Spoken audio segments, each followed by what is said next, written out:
wa ila ruhi mu'allifi hadzal kitab asy-syaikhil alimil 'allamah Abil Lais As-Samarqandi wa ila ruhi asy-syaikhil alimil 'allamah Muhammad Nawawi bin Umar Al-Jawi wa usulihima wa furu'ihima wa masyayikhihima wa ahli silsilatihim annallaha yaghfir lahum wa yarhamuhum wa yu'li darajatihim fil jannah ma'an nabiyyin wa siddiqin wa syuhada'i wa salihin ila hadratin nabiyil mustafa Muhammad sallallahu alaihi wa alihi wa sahbihi wa sallam. Al-Fatihah. A'udzu billahi minasy syaithanir rajim. Bismillahirrahmanirrahim. Alhamdulillahi rabbil alamin. Ar-Rahmanir Rahim. Maliki yaumiddin. Iyyaka na'budu wa iyyaka nasta'in. Ihdinas siratal mustaqim. Siratal ladzina an'amta 'alaihim ghairil maghdubi 'alaihim waladdallin. Rabbi ighfir lana wa liwalidina wa lil mu'minin.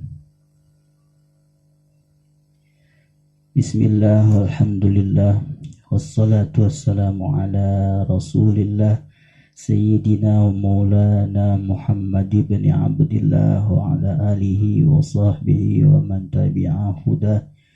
Amma ba'du, faqala al-imamul muallifu rahimahullahu ta'ala wa nafa'ana bihi wa bi barakati ulumihi wa ghafara lahu wa liwalidayhi wa li masyayikhihi wa masyayikhina li jami'il muslimin bi jahi sayyidil mursalin. Amin. Mas'alatun hadhihi mas'alatun. Adapun ini yaitu suatu masalah. Masuk pada masalah yang ketiga. Setelah masalah yang pertama sudah terlewat, yaitu mengenai definisi atau hakikat iman. Masalah yang pertama. Kemudian masalah yang kedua, bagaimana beriman kepada Allah Ta'ala. Nah, pada pertemuan atau kesempatan di dalam rekaman ini kami sampaikan masalah yang ketiga. Idza qila laka wa kaifa tu'minu bil malaikati. Apabila ditanyakan kepadamu bagaimana kamu beriman kepada para malaikat, fal jawabu annal malaikata asnafun. Maka jawabnya itu bahwasanya malaikat asnafun, yaitu berkelompok-kelompok. Masuk pada masalah yang ketiga, mengenai kepercayaan, keimanan atau keyakinan terhadap para malaikat. Apabila kita ditanya bagaimana cara kita beriman kepada para malaikat, bagaimana caranya?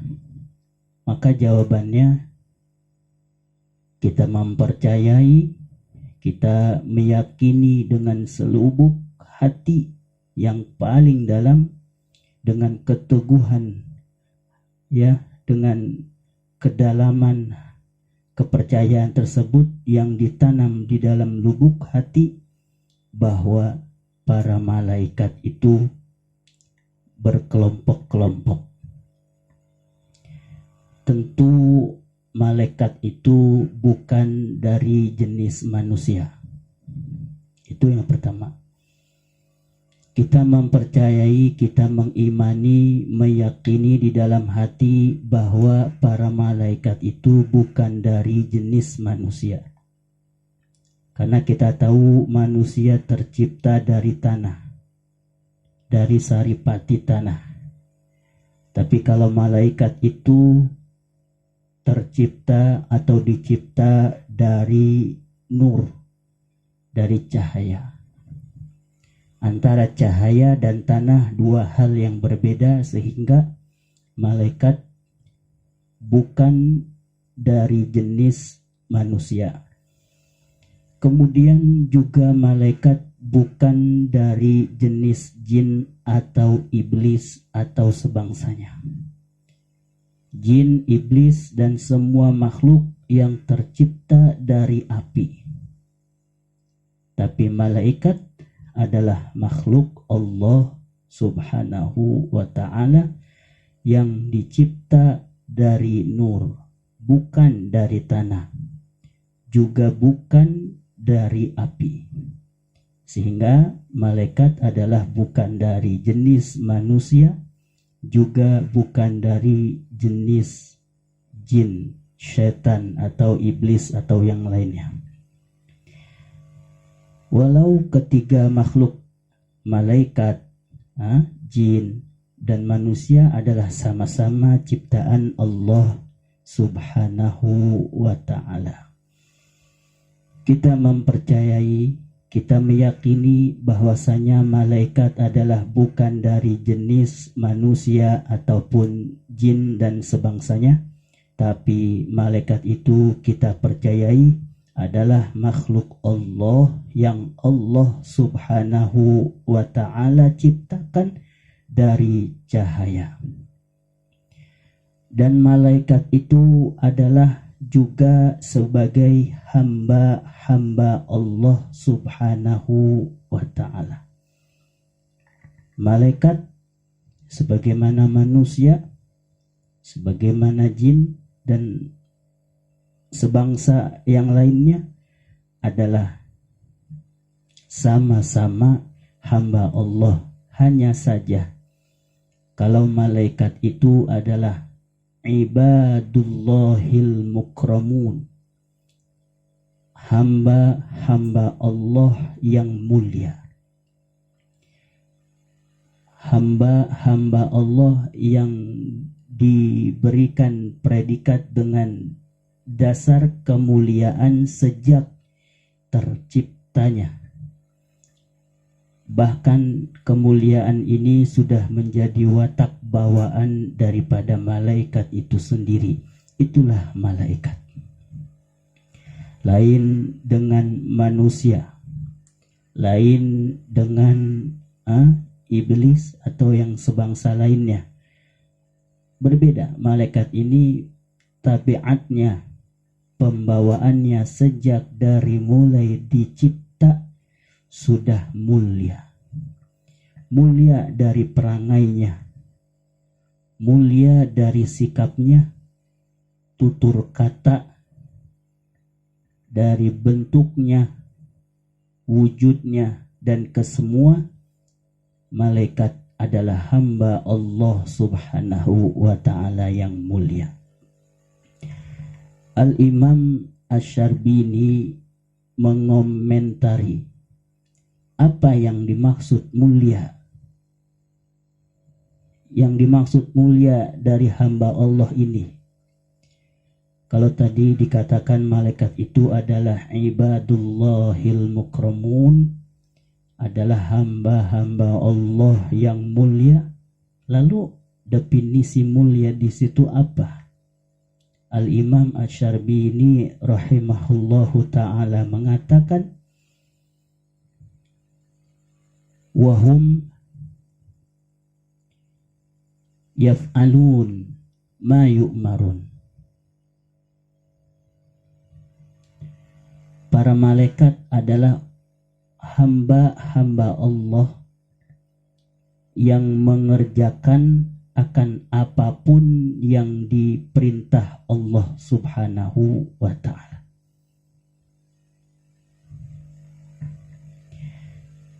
Hamba-hamba Allah yang menunggu akan perintah Allah sudah harus dilaksanakan perintah tersebut atau belum.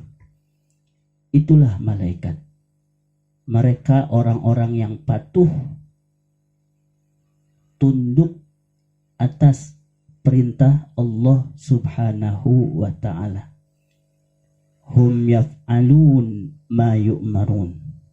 Mereka mengerjakan apapun yang diperintahkan kepada mereka. Juga mengatakan akan sesuatu yang oleh Allah Subhanahu wa ta'ala izinkan untuk dikatakannya. Mengerjakan sesuai perintah Allah, berkata atas seizin dari Allah Subhanahu wa ta'ala. Inilah kata Al-Imam Asy-Syarbini definisi dari hamba-hamba Allah Ta'ala yang mulia. Manusia, ada sebagiannya yang patuh dan tunduk atas perintah Allah, tetapi ada juga sebahagian yang lain mendengar akan perintah tersebut namun tidak mengindahkan. Itu manusia. Begitu juga dengan jin. Kalau jin tersebut muslim, maka seperti manusia muslim kebanyakan, ketika mendapatkan perintah, maka perintah tersebut dilakukan sesuai porsinya. Manusia mengatakan kadang apa yang dikatakannya setelah dipikir dengan dengan matang, baru terlontar, baru terucap. Ucapannya yang disampaikan, yang dilontar, apakah baik atau buruk? Sekiranya baik dan mengenakan orang lain yang mendengarkan, maka disampaikan. Tapi sekiranya buruk, bahkan dapat menyakiti orang lain yang mendengarkan, maka dia tahan, tidak menyampaikan atau melontarkan. Manusia muslim. Tetapi pada sebahagian manusia muslim lainnya, ada juga yang berkata dengan perkataan-perkataan yang kotor, perkataan-perkataan yang keji, perkataan yang menyakiti dan yang tidak mengenakan dan selainnya. Begitu juga dengan jin. Kalau jin muslim, tentu amaliyah dan perkataannya baik dan terpuji. Tapi kalau jinnya kafir, maka perbuatan dan ucapannya pun buruk di hadapan Allah Subhanahu wa ta'ala. Bagaimana dengan iblis? Bagaimana dengan iblis yang disebut dengan nenek moyangnya jin ini? Maka iblis tentu ucapan dan perbuatannya selalu saja tidak terpuji di hadapan Allah Subhanahu wa ta'ala. Ini perbedaan di antara ketiga makhluk, ketiga hamba-hamba Allah, malaikat, manusia, dan jin. Tetapi kalau malaikat itu sudah dipredikat dengan hamba-hamba Allah yang mulia, bahkan sudah menjadi bawaan malaikat tersebut sejak terciptanya.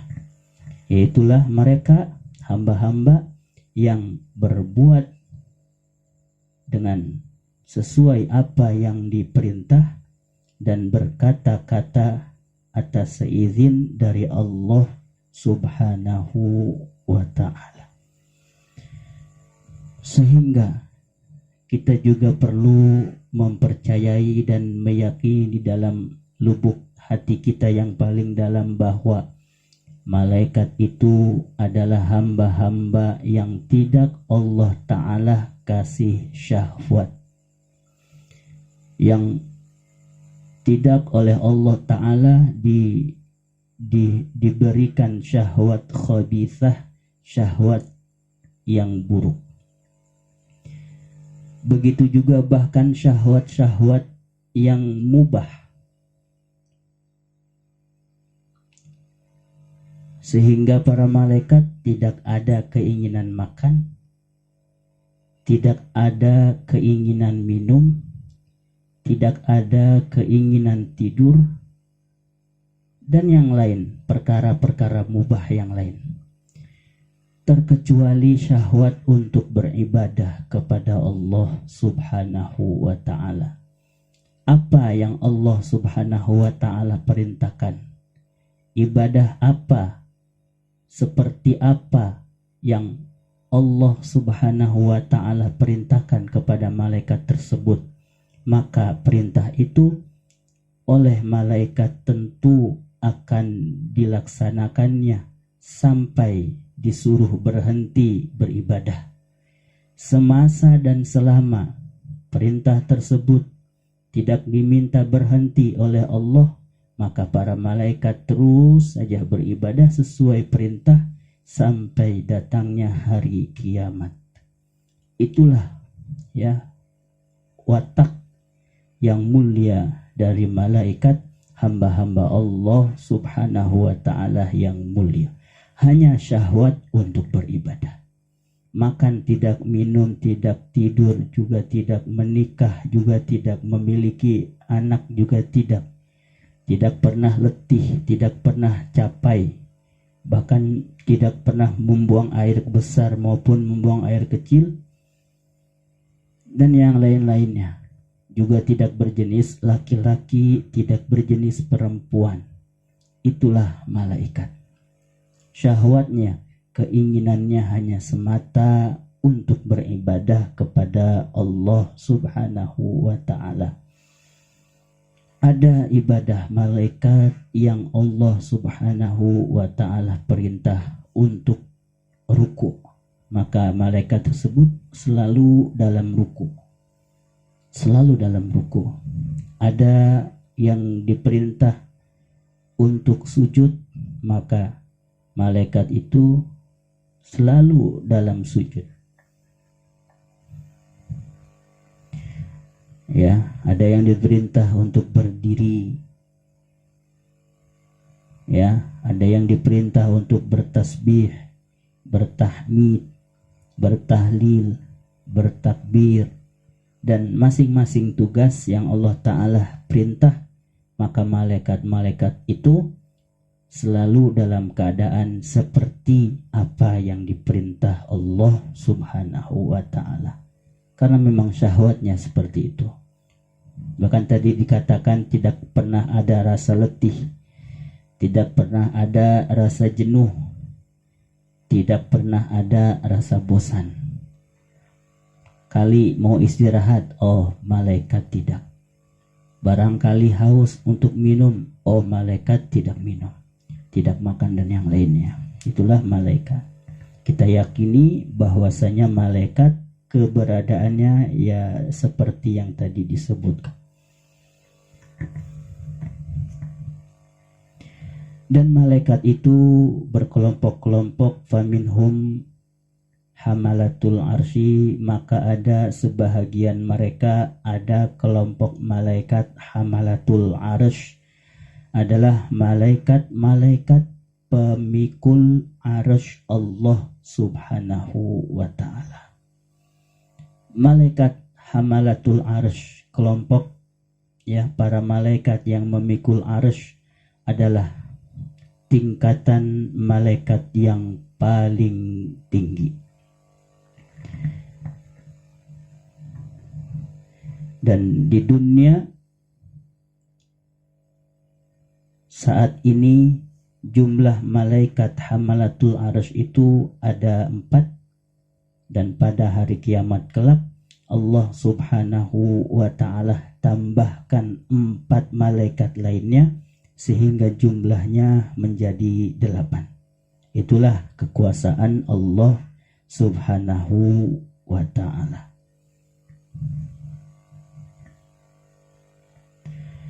Di dunia, semasa di dunia berjumlah 4 malaikat hamalatul arsy, dan pada hari kiamat nanti ditambah 4, jadi jumlahnya 8. Dan arsy itu kalau kita buka terjemah yang umum, artinya adalah singgasana. Singgasana arsy. Jadi pemahaman awam kita adalah para malaikat yang memikul-mikul singgasana. Tetapi disebutkan di dalam syarah bahwa arsy itu adalah jauharatun khadra, merupakan sifat yang berwarna kehijauan. Ya, bentuk yang sifatnya berwarna kehijauan. Itulah arsy. Dan arsy ya menjadi ciptaan Allah Subhanahu wa ta'ala yang terbesar di antara ciptaan Allah yang lainnya. Dengan demikian para malaikat yang memikul arsy ini menjadi para malaikat yang berada di tingkatan yang teratas. Tadi saya sampaikan di depan, kelompok malaikat pertama adalah malaikat hamalatul arsy. Mereka ya para malaikat yang memikul akan singgasana, dan singgasana ini, arsy ini adalah ciptaan Allah Subhanahu wa ta'ala yang terbesar dari ciptaan yang lain. Sehingga pantas ya kalau para malaikat yang memikulnya berada di tingkatan malaikat yang teratas. Pada setiap harinya selalu saja singgasana ini atau arsy-nya ini oleh Allah Subhanahu wa ta'ala dipakaikan 1000 macam cahaya, disoroti, disenter oleh ribuan macam cahaya setiap hari.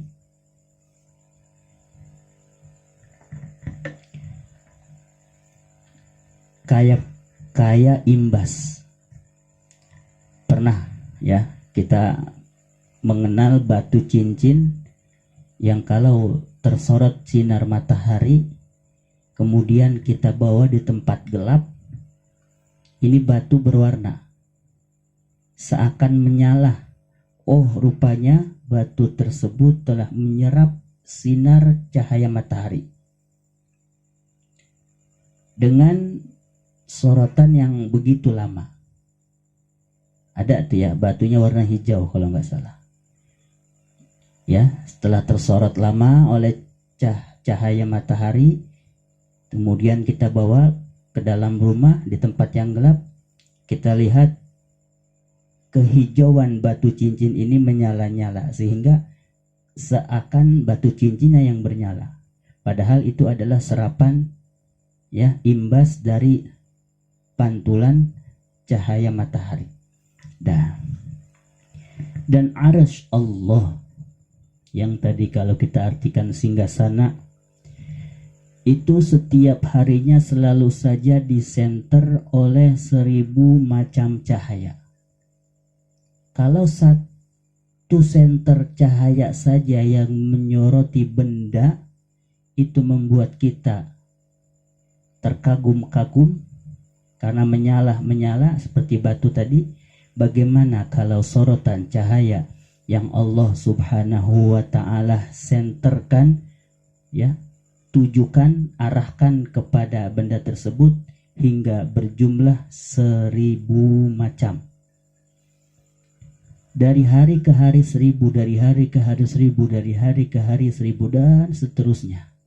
Kira-kira bagaimana wujud rupa dari arsy-nya Allah Subhanahu wa ta'ala itu, sehingga dikatakan tidak ada satu makhluk pun dari makhluk Allah Subhanahu wa ta'ala yang mampu memandang akan arsy Allah Subhanahu wa ta'ala.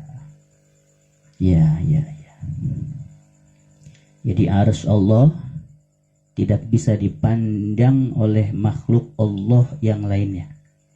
Kenapa? Karena sudah banyak menyerap berjuta-juta serapan macam cahaya yang diarahkan Allah Subhanahu wa ta'ala kepadanya.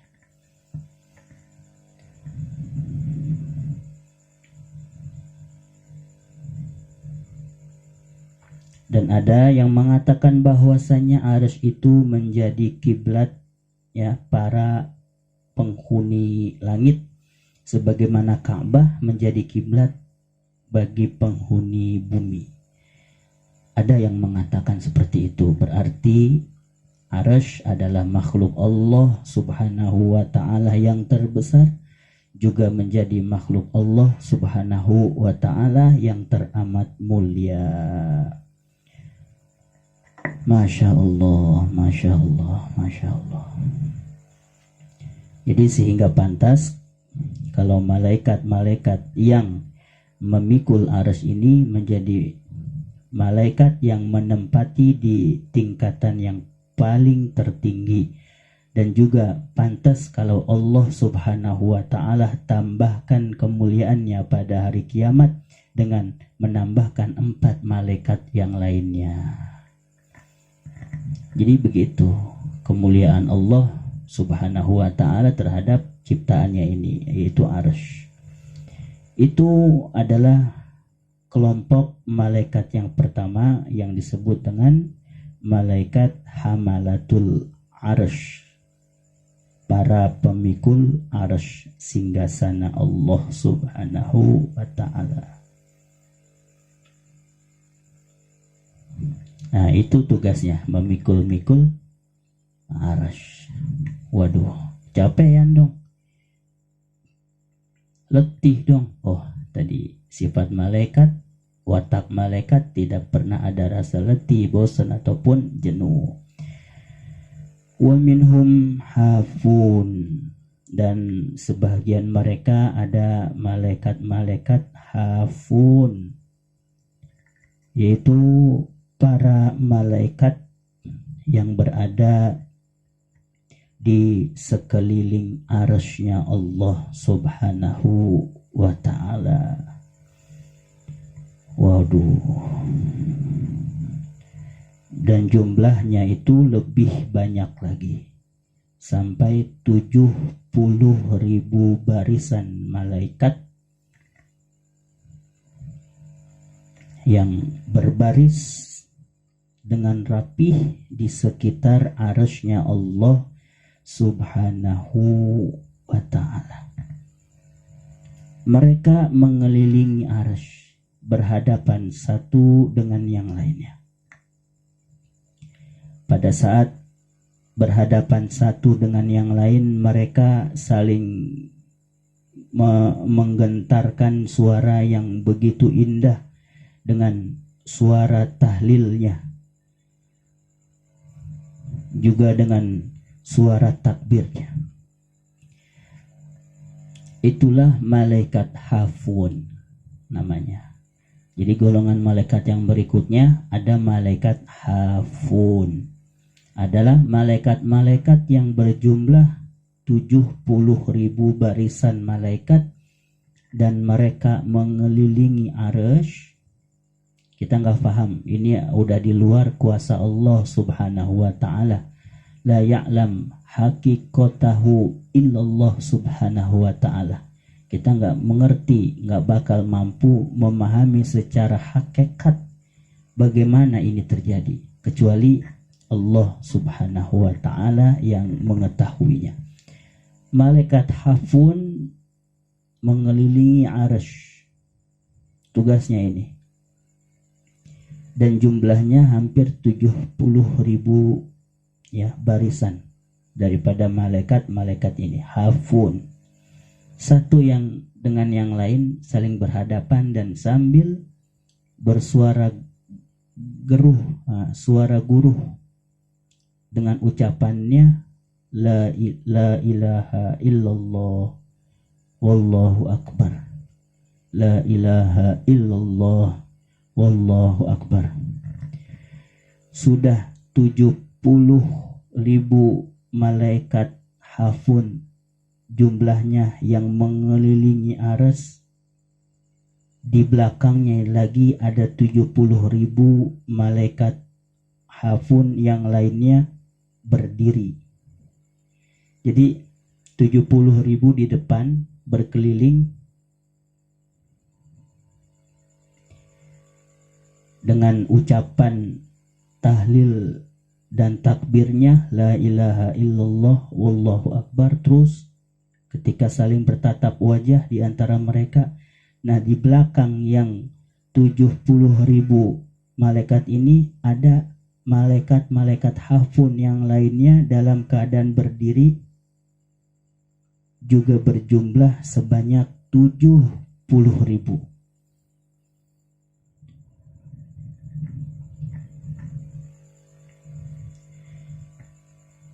Apa yang mereka lakukan? Mereka berdiri, menyimak dan mendengarkan ucapan tahlil dan takbir la ilaha illallah wallahu akbar yang diucapkan oleh 70.000 malaikat hafun yang di depannya. Ya, kita bayangin secara akal manusia aja. Barisan yang kedua nih, jumlahnya sama, 70.000. Dia dengar, dia simak tuh ucapan indah dari suara-suara para malaikat.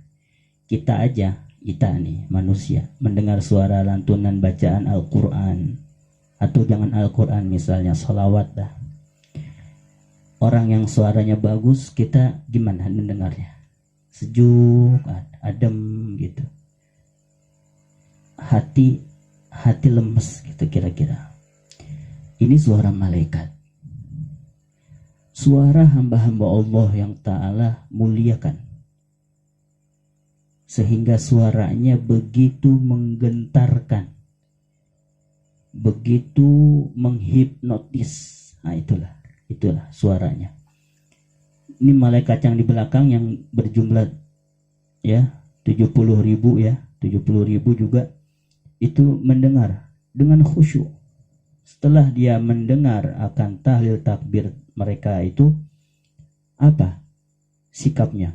Para malaikat lantas mengangkat sekeras-kerasnya suara mereka dengan mengucap subhanakallahumma wa bihamdika ma a'zamak wa ahlamak antallah la ilaha ghairuk antal akbar wal khalqu kulluhum laka raji'un.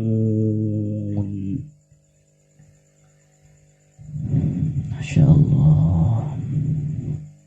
Tubna ilaik ya Allah, tubna ilaik batina wa zahir.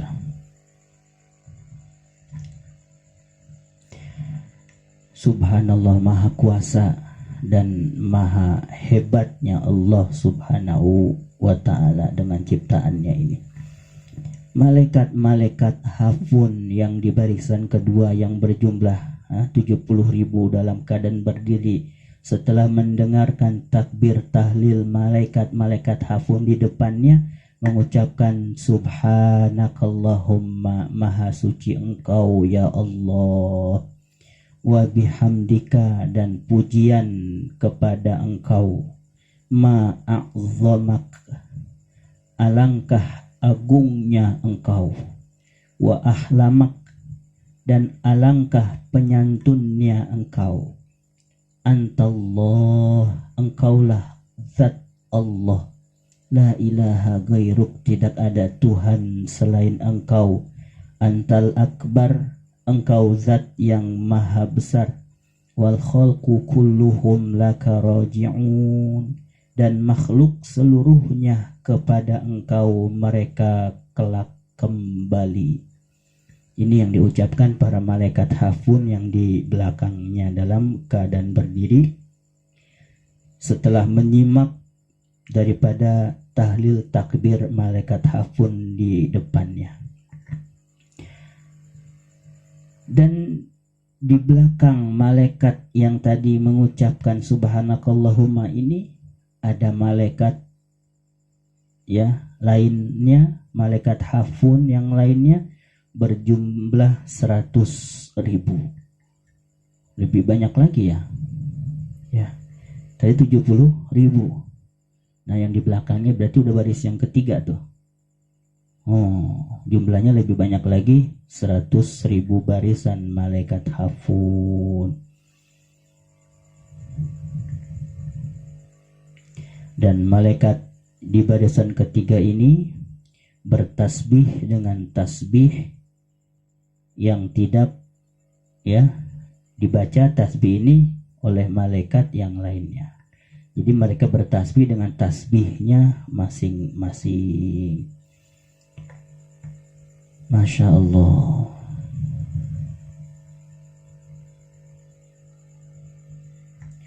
Itulah malaikat Hafuz, maha besar dan maha suci Allah subhanahu wa ta'ala atas segala ciptaannya.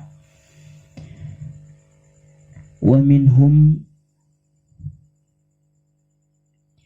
ruhaniyun, dan setengah daripada mereka itu ada malaikat golongan ruhaniyun.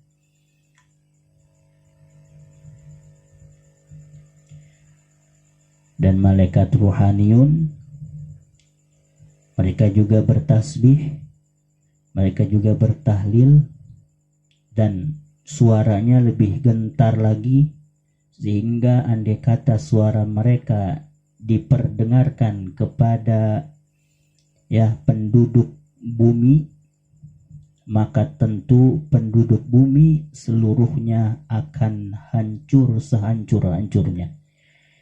Karena betapa dahsyat dan keras daripada suara malaikat ruhaniyun dalam mengucapkan tahlil tasbihnya. Andai kata Allah Ta'ala perdengarkan kepada penduduk bumi, maka semua mereka akan hancur sehancur-hancurnya. Itu malaikat ruhaniyun namanya. Wa minhum karubiyun, dan di antara mereka lagi ada malaikat karubiyun, adalah malaikat-malaikat yang mulia, malaikat-malaikat juga yang berada di sekitaran arsy. Jadi ini malaikat-malaikat hamalatul arsy, malaikat hafun, malaikat ruhaniyun, malaikat karubiyun. Ini semuanya adalah malaikat-malaikat penduduk alam langit, yang tadi dikatakan mereka semua berkiblat kepada arsy-Nya Allah subhanahu wa ta'ala. Dan semua juga kita yakini di dalam hati kita bahwa malaikat-malaikat tadi ada, malaikat-malaikat tadi benar Allah subhanahu wa ta'ala ciptakan. Wa minhum safarotun, dan setengah daripada malaikat-malaikat ada malaikat golongan safaroh. Dan malaikat safaroh ini adalah Jibril wa Mikail wa Israfil wa Azrail. Jadi malaikat-malaikat ru'asa, malaikat-malaikat pembesar malaikat yang lain. Jadi kalau malaikat Jibril, Mikail, Israfil, Israel ini berinteraksi, dia berinteraksi antara Allah dengan para nabi, antara Allah dan orang-orang soleh. Jadi sebagai penyambung, sebagai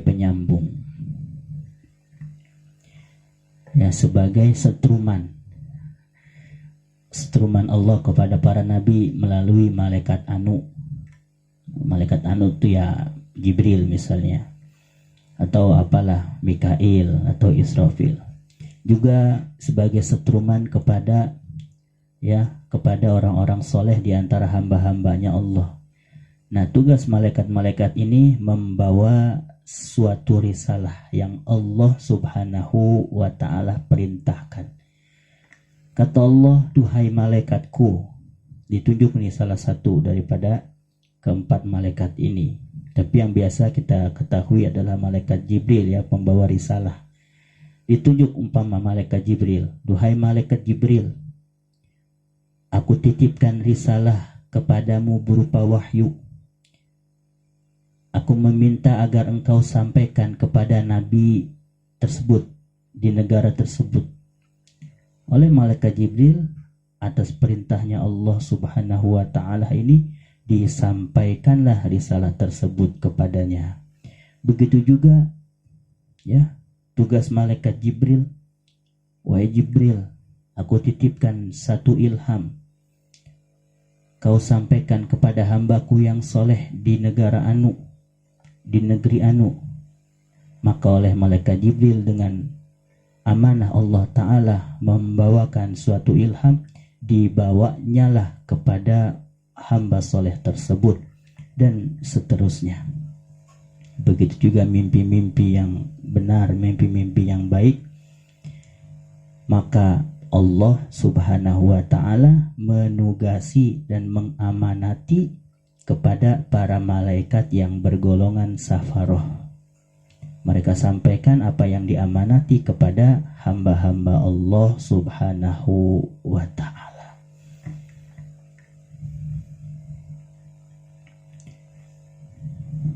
Panjang ya kalau disampaikan di sini malaikat Jibril tugasnya apa. Ya, yang kita sudah sering dengar, malaikat Jibril itu adalah tadi sudah saya sampaikan tadi sedikit ya, pembawa risalah berupa wahyu ataupun ilham. Kemudian Mikail ditugasi untuk mengatur turunnya hujan, juga mengatur turunnya rezeki, juga mengatur membentuknya janin di dalam perut ibunda. Nah, itu juga tugas daripada malaikat Mikail. Kemudian malaikat Israfil ditugasi untuk meniup sangkakala ya 2 kali. Sangkakala tiupan pertama untuk memusnahkan makhluk hidup di alam raya, dan sangkakala tiupan yang kedua untuk menghidupkan kembali makhluk hidup di alam raya. Jadi ruh-ruhnya setelah keluar dari jasad mereka kembali lagi untuk masuk ke jasadnya hingga hidup. Tugas malaikat Israfil. Kemudian malaikat Azrail adalah mereka para malaikat yang ditugasi untuk mencabut para ruh, mencabut nyawa setiap makhluk hidup, bahkan semut pun, binatang yang terkecil pun kalau hidup kemudian mati, maka yang mencabut nyawanya, mencabut ruhnya adalah malaikat Israfil. Israfil, malaikat Israel atau Azrail. Ya, itu dia sedikit tugas-tugas di antara para malaikat safarah, Jibril, Mikail, Israfil, dan Azrail. Wa minhum hafazatun, dan setengah daripada malaikat ada golongan malaikat hafazah. Malaikat pemelihara atau malaikat penjaga.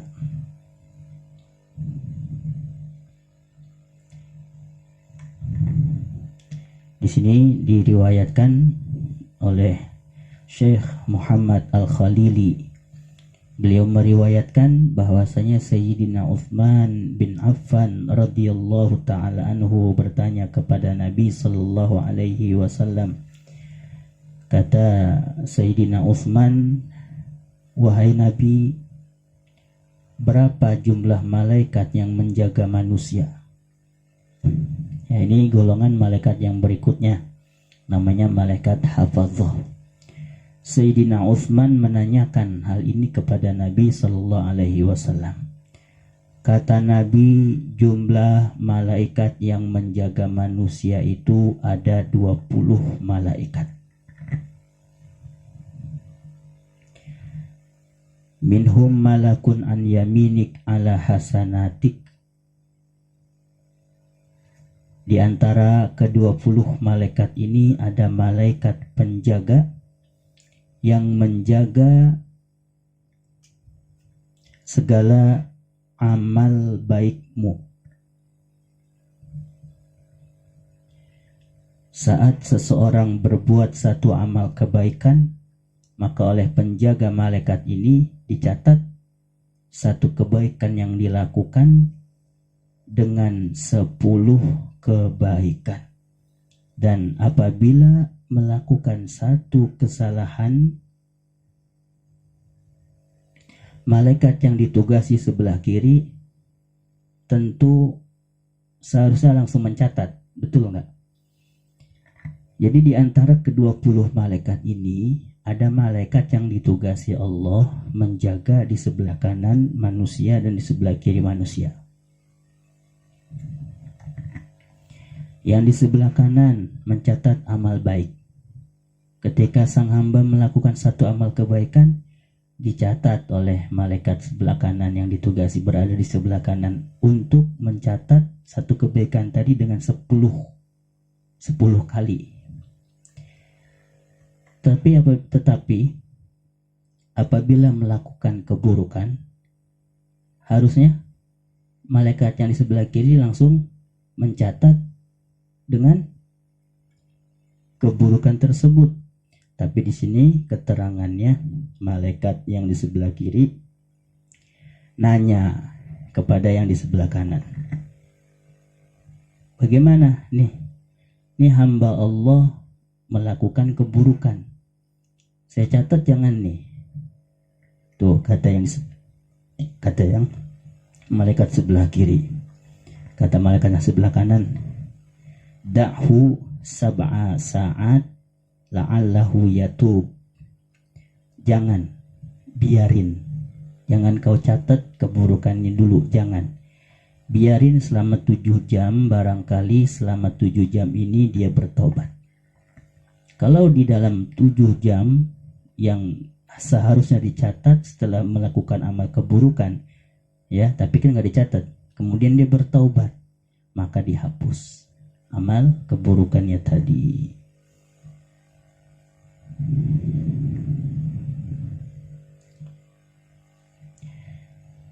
Dan malaikat yang ditugasi sebelah kanan itu namanya malaikat raqib. Dan malaikat yang di sebelah kiri namanya malaikat atid. Kemudian ada lagi 2 malaikat di depan kita, depan manusia. Nanti ada lagi malaikat di belakang kita. Ada lagi nanti malaikat yang mengawasi embun-embunan kita. Ya, ada lagi malaikat yang mengawasi 2 bibir kita. Dan malaikat yang mengawasi 2 bibir kita ini adalah malaikat yang mencatat selawat kita kepada Nabi kita Muhammad sallallahu alaihi wasallam. Tugasnya hanya itu, ya. Jadi catatan malaikat yang ditugasi menjaga 2 bibir manusia, itu yang dicatat adalah berapa banyak, berapa kali salawat yang kita sampaikan kepada Nabi sallallahu alaihi wasallam. Ada lagi malaikat yang ditugasi, ya, di dalam mulut. Syafatai tadi ya, bibir. Nah, ini dalam mulut. Beda ya. Nah, kalau yang ditugasi di dalam mulut kita adalah malaikat yang mengawasi, menjaga agar tidak ada binatang seperti serangga, seperti ular dan ya binatang-binatang lainnya masuk ke dalam mulut kita. Itu tugas malaikat yang di dalam mulut. Tapi kalau yang tadi di bibir, itu mencatat salawat kita kepada Nabi sallallahu alaihi wasallam. Ada lagi malaikat yang menjaga kedua mata kita. Dan semua malaikat-malaikat yang disebutkan ini jumlahnya 10 untuk siang. Malaikat siang naik ke atas, turun malaikat malam berjumlah juga 10. Jadi jumlahnya 20. Ini jawaban Nabi sallallahu alaihi wa alihi wa sahbihi wasallam kepada Sayyidina Uthman ketika Sayyidina Uthman menanyakan berapa jumlah malaikat yang menjaga manusia. Nabi menjawab 20, 10 siang yang ditugasi dan 10 malam yang ditugasi. Di jumlahnya 20 malaikat. Wa syukru ala nikmatillah, bahwasanya manusia dan kita ini adalah manusia yang sangat beruntung. Hamba yang sangat beruntung. Kenapa? karena selalu dijaga, diawasi oleh 20 malaikat. Siang 10, malam 10. Tubna ilallah ya Allah, kalau kita memang selalu banyak berbuat dosa, selalu banyak berbuat salah, selalu mata melihat yang haram, selalu telinga mendengar yang haram, saya bertobat kepadamu ya Allah. Selalu lisan ini mengucap hal-hal yang buruk, hal-hal yang menyakitkan orang lain, menyinggung perasaan orang lain, dan semua sikap perbuatan kita yang kita lakukan dalam keadaan tidak baik. Saya bertobat ya Allah, bertobat kepadamu. Itu malaikat hafazah. Wa minhum katabatun, dan setengah lagi di antara mereka ada golongan malaikat katabah, yaitu para malaikat yang menyalin risalah dari Lauhil Mahfuz. Malaikat katabah, malaikat yang menyalin catatan-catatan atau risalah-risalah dari Lauhil Mahfuz.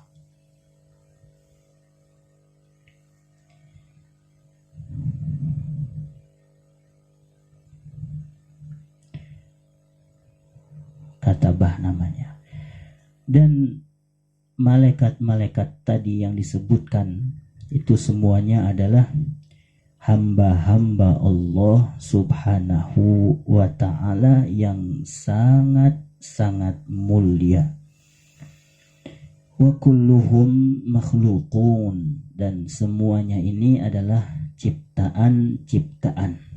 Ya, para malaikat-malaikat yang tadi disebutkan dengan golongan-golongannya, mereka adalah ciptaan Allah subhanahu wa ta'ala. Jadi sama seperti yang lain, manusia juga ciptaan Allah, iblis, jin, dan yang lainnya, makhluk Allah ta'ala yang lain. Abidullah, hamba-hamba Allah. Itu ya, para malaikat selaku hamba-hamba Allah. La yusafuna bi dzukuratin wala bi unusatin. Mereka tidak disifati dengan lelaki maupun dengan perempuan. Kita enggak mengatakan bahwasanya ada malaikat laki-laki, ada malaikat perempuan. Ya, tidak ada perkataan atau keyakinan seperti itu. Yang kita wajib yakini di dalam hati sesuai dengan keyakinan mazhab ahlus sunnah, bahwasanya malaikat itu ciptaan Allah, hamba Allah yang mulia. Segitu aja. Adapun berapa golongannya, bagaimana mereka, siapa yang dimaksud mereka, itu tidak dituntut begitu pasti ya untuk kita meyakininya. Yang kita dituntut untuk pasti meyakini, mempercayai dalam lubuk hati sebatas bahwasanya Allah subhanahu wa ta'ala memang menciptakan akan hamba-hamba yang mulia berupa malaikat ini. Seperti itu. Jadi ada di alam langit dan di alam bumi itu ada malaikat-malaikat tersebut. Kita yakini itu saja. Dan mereka juga kita tidak katakan laki-laki atau perempuan. Bila kita katakan bahwa atau kita yakini bahkan malaikat ada yang perempuan, ada yang banci, maka wal'iyadzubillah kita kufur kepada Allah subhanahu wa ta'ala. Jadi kalau kita yakini malaikat ada yang perempuan, ada yang banci, itu kufur. Tapi kalau dia katakan malaikat ada yang laki-laki, itu berdosa, tidak sampai kufur, dan dia harus bertaubat kepada Allah subhanahu wa ta'ala. Jadi yang harus kita yakini, malaikat bukan laki-laki, banci, ataupun perempuan, bukan. Walaysa lahum syahwatun. Malaikat ya tidak memiliki syahwat, keinginan jiwa, keinginan hawa. Wala nafsun, tidak memiliki hawa nafsu.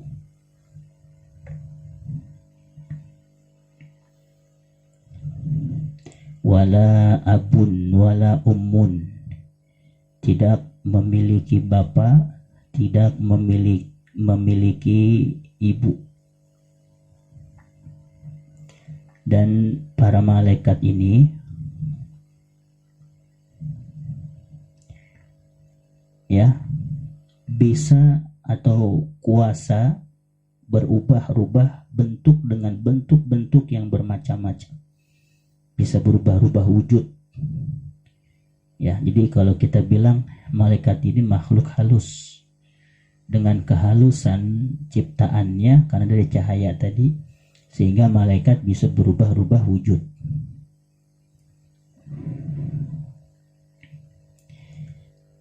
Wala yashrabun, mereka tidak minum. Ya, wala yakulun, mereka tidak makan. Ya, apa yang mereka kerjakan, aktivitas apa yang mereka kerjakan selama dicipta? Mereka hanya untuk beribadah kepada Allah Subhanahu wa ta'ala. Wala ya'sunallaha ma amarahum wa yaf'aluna ma yu'marun. Mereka tidak mendurhakai akan Allah pada apa-apa yang diperintah dan mengerjakan akan apa-apa yang diperintah. Itulah malaikat. Makanya kita selalu sampaikan Fatihah tuh, kita hadiahkan Fatihah kepada para malaikat. Biasa itu kita kirimkan itu. Ya, di dalam doa-doa kita, dalam doa tahlil biasanya. Begitu juga saat mengirimkan hadiah arwah, kita juga hadiahkan Fatihah kepada para malaikat.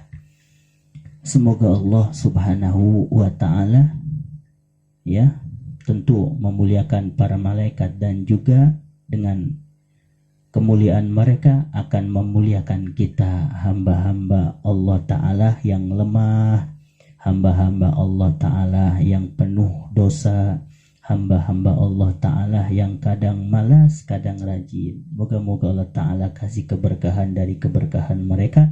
Semoga Allah Ta'ala kasih kemuliaan kepada kita lantaran kemuliaan mereka, para malaikat. Wa mahabbatuhum syartul imani wa bugduhum kufrun, dan mencintai para malaikat itu adalah syaratnya beriman, dan membenci malaikat itu adalah suatu kekufuran. Syarat sahnya keimanan kepada Allah Subhanahu wa ta'ala yaitu dengan kita mencintai para malaikat.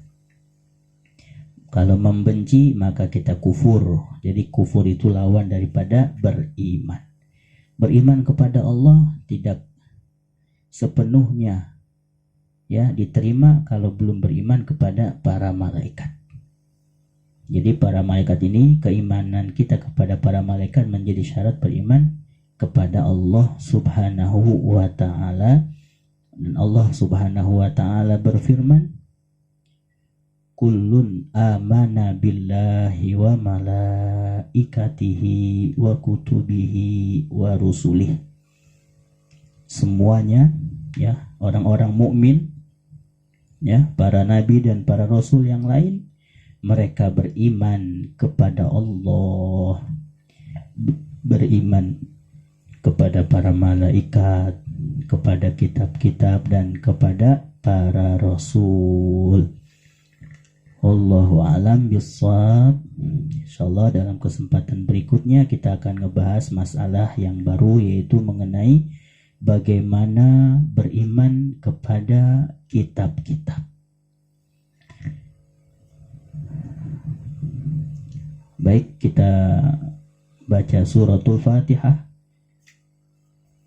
Kita mohon dengan suratul Fatihah, dengan keberkahan dan rahasia suratul Fatihah, agar Allah Subhanahu wa ta'ala mengampuni dosa-dosa kita, dosa-dosa ibu bapak kita. Allah Ta'ala mengangkat derajat kita. Allah Ta'ala tunaikan segala hajat-hajat kita di dunia dan akhirat. dan Allah Ta'ala jadikan ilmu yang kita peroleh menjadi ilmu yang bermanfaat, menjadi bekal ibadah di dunia untuk akhirat, dan wafatkan kita dalam keadaan husnul khotimah dengan tetap iman Islam. Kita memohon kepada Allah dengan keberkahan dan rahasia dari suratul Fatihah juga agar Allah Subhanahu wa ta'ala hilangkan musibah yang tengah mewabah. Semoga Allah Subhanahu wa ta'ala hilangkan virus yang tengah mewabah, yang meresahkan perasaan setiap hamba-hambanya. Moga-moga Allah Ta'ala angkat semua wabah, virus dan segala macam. Allah Ta'ala pulihkan semua alam. Allah Ta'ala pulihkan semua keadaan alam dunia. Ala hadhihi niyah wa ala kulli niyatin salihah min khairatid dunya wal akhirah ila hadratin nabi al-fatihah. A'udzu billahi minasyaitonir rajim. Bismillahirrahmanirrahim. Alhamdulillahi rabbil alamin. Ar-rahmanir rahim. Malik yaumiddin. Iyyaka na'budu wa iyyaka nasta'in. Ihdinas siratal mustaqim. Siratal ladzina an'amta 'alaihim ghairil maghdubi 'alaihim waladdallin. Rabbighfir lana li walidina wa lil mu'minin. Allahumma salli wa sallim wa barik alaihi wa ala alihi. Ya Hanan, Ya Mannan, Ya Qadimal Ihsan, Bahru judik malyan, jud lana bil ghufran. Ya Hanan, Ya Mannan, Ya Qadimal Ihsan, Bahru judik malyan, jud lana bil ghufran. Jud li hadzal insan abda su'in khaziyan min dhunubih wahlan khaif annak gadban. Ya Hanan, Ya Mannan, Ya Qadimal Ihsan, Bahru judik malyan, jud lana bil ghufran. Allahumma salli wa sallim wa barik alaihi wa ala alihi. Hadanallah wa iyyakum ila siratihil mustaqim. Wal afu minkum. Wassalamu alaikum warahmatullahi wabarakatuh.